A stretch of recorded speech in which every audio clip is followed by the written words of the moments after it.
এক ভয়ঙ্কর গালিবাজ জেনারেশন তৈরি হচ্ছে। গালিবাজ বা অশ্লীল শব্দ চয়নে যারা আনন্দ পায়, সাধারণ কথায়ও তারা গালি ব্যবহার করে। আর সোশ্যাল মিডিয়া তো এরা গালি পল্লীর মানুষ। নিজের চিন্তার বাইরে কোনো নারীকে দেখলেই এরা গণিকা মনে করে।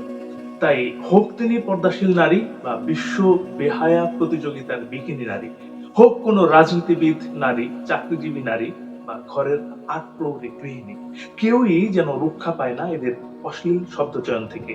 কাউকে সম্মান দিয়ে কথা বলতে শেখেনি এরা। এরা শিক্ষকদের অপমান করাকে বিনোদন মনে করে, তাদের মুখে তর্ক করাকে নৈতিকতা ভাবে, তাদের নিয়ে ট্রল করাকে আধুনিকতা মনে করে। এরা নিজেদের ব্যক্তিগত ভালো থাকা নিয়ে ভাবে, দেশ ত্যাগ নিয়ে সোচ্চার থাকে, উন্নত দেশে বরফের মধ্যে যাবার স্বপ্ন দেখে, ঘরের মধ্যে নিজের মা বাবার কষ্ট অনুভব করে না। সন্তানের জন্য বাবা মা যা করেন তাদের দায়িত্ব বলে এরা নিজেরা মত প্রকাশ করে।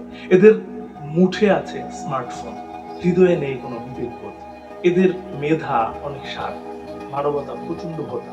রাস্তার কুকুরকে এরা অনেক কেয়ার করে, আর অগ্নিদগ্ধ শিশুকে নিয়ে ভিডিও করে। ঘরের বিড়ালটির দেয়া যন্ত্রণায় এদের নিকট উপভোগ্য, আর বয়সের ভারে ক্লান্ত মা বাবার ডাক অবাঞ্ছনীয়, অনাহত।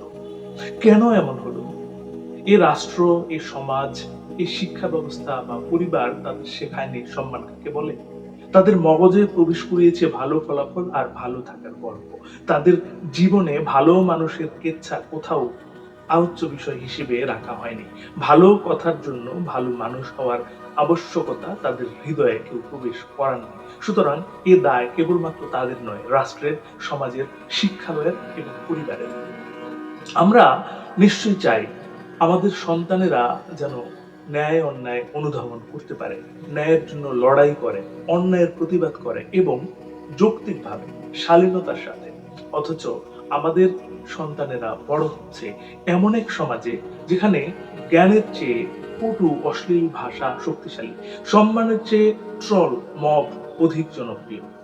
এই নোংরা সংস্কৃতি থামানো যাবে কিনা জানি না, দায়িত্বশীলেরা উদ্যোগ নেবেন কিনা তাও জানি না। তবে কেউ যদি এ নিয়ে প্রতিবাদ না করি এবং এ ধারাবাহিকতা অব্যাহত থাকে, তবে আগামী প্রজন্ম হবে ভয়াবহ গালিবাজ একটা প্রজন্ম। দেশ পাবে অশ্লীল ও অমানবিক একটি জাতি। এই পোস্টটি শেয়ার করে অধিক মানুষকে যুক্ত করুন। ভবিষ্যৎ সমাজকে অশ্লীলতা হতে দূরে রাখতে ভূমিকা রাখুন। বন্ধু, আজকে আর কথা বাড়াবো না। আপনার মূল্যবান সময় যদি আমি কিছুটা নষ্ট করে থাকি, ক্ষমা করবেন। ভালো থাকবেন।